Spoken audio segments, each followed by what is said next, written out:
Aloha, Rich Halverson here. This is ITS388AL.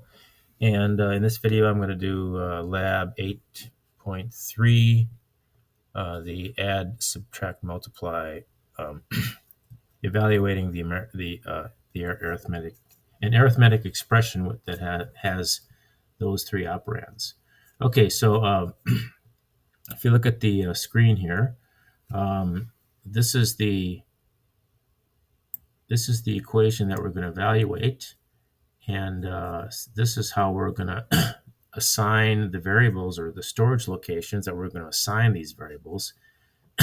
Register T0 is going to contain variable A, T1B, T2C, and T3D, and you see Z is going to equal A plus B, that quantity times the quantity C minus D, and that's going to be stored in T4.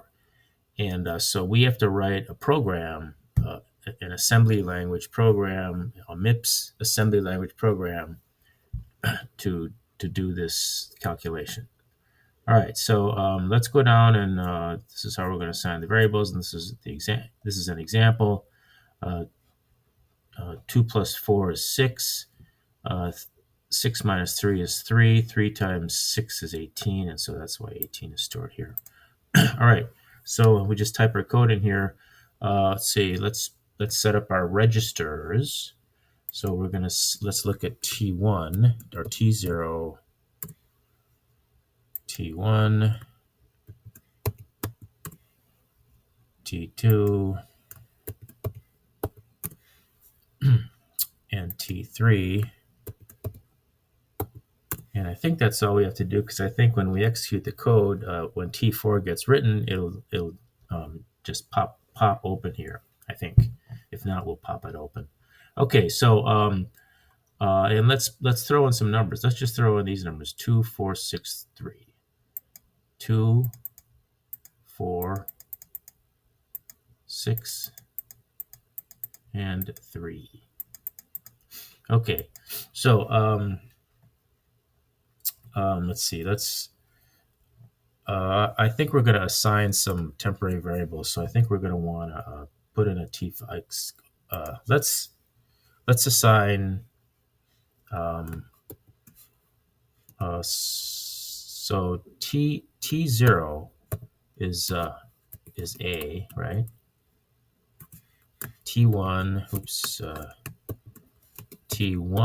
is B. T2 is C. T3 is D.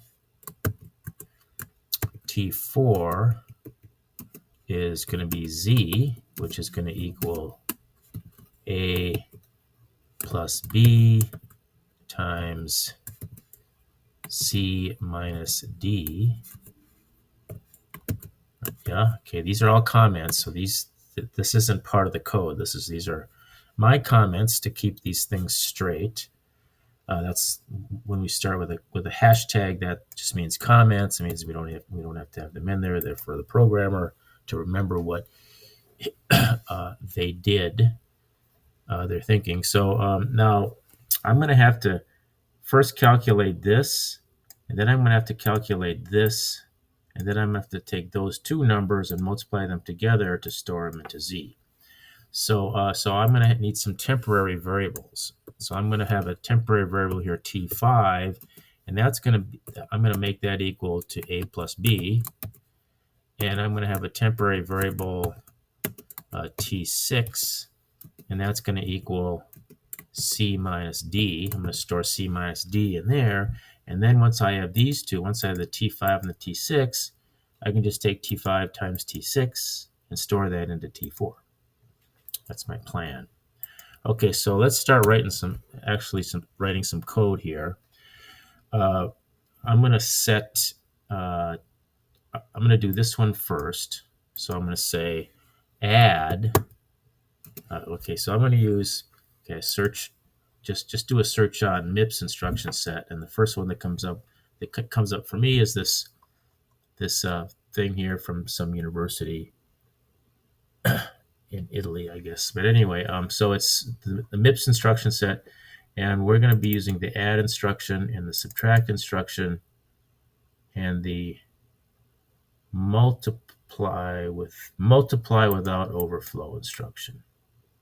Doesn't matter if we use this one or this one, but and so this is the form. This is the form of the assembly language statement. We're going to use that one plus subtract, just plain old subtract, and just plain old add. So we're going to use add and T. We have to put a dollar sign there. T5 gets T0 plus T1. T0 is A, T1 is B, and T5 is where the result gets stored into, which is here, because that's so we've done this one. And we can confirm that by going, let's see if this works. I'm going to enter the simulation, and I'm going to execute this instruction, and boom, now we have a T5, and that equals 6. 2 plus 4 is 6. Okay, great.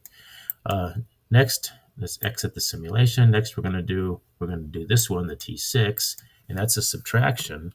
So we're going to subtract T6 gets T2 $T2 minus $T3 T3. So, we can add some comments here.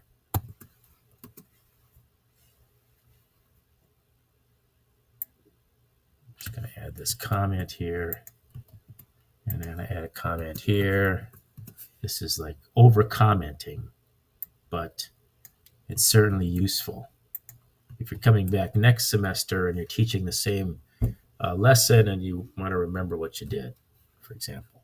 Okay, so now we've computed the T6, and we can do the simulation, and we should see there's the T5 execution, and now we're going to execute line 10, and in T6 is going to get the 3. And the last thing we're going to do is we're going to do the multiply. Let's exit the simulation, and we're going to multiply. And what T4 gets T5 times T6. So that's this. And I'm just going to put that comment here. All right. Now let's step through this. Enter the simulation. Step, there's the T5, that's executing line 9. Now executing line 10, there's the 3. And then T4 gets 6 times 3 is 18. All right. So that looks like that. That's it. Let's submit it.